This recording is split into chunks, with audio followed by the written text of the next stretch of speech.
Hi, I'm Tony, your Poppopsworkshop. Workshop.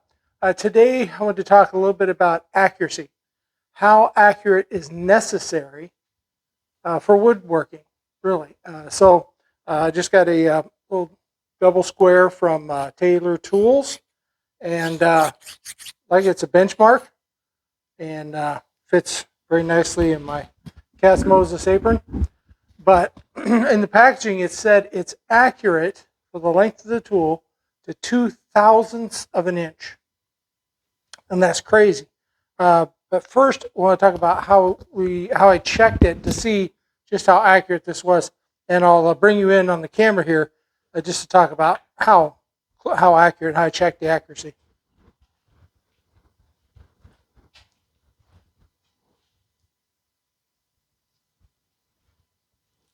Okay, so you should be able to see this pretty well. But basically, you find something that you know has got a square, or at least a flat area here, and I put it down here. I'll just make a simple mark, and then I should be able to flip it over.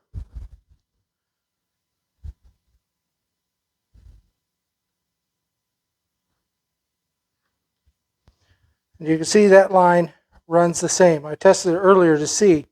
Now, if this is square on the other side of the board, it is. So that's accurate. But just a second, we'll talk about how accurate is accurate when it comes to woodworking. All right, so what do we know?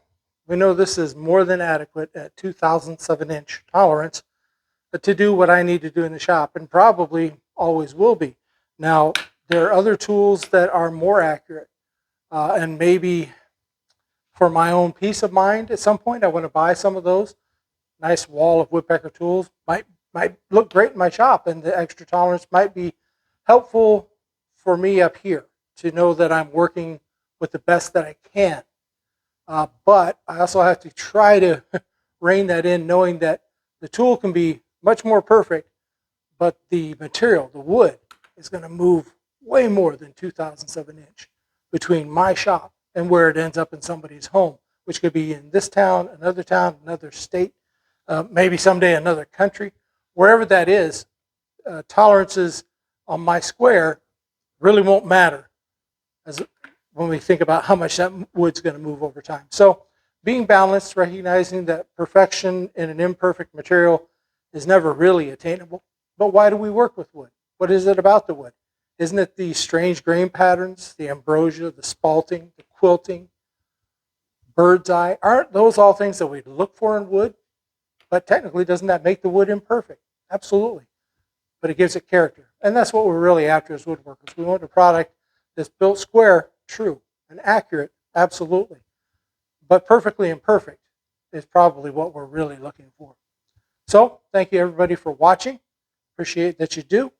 And remember, you can do this.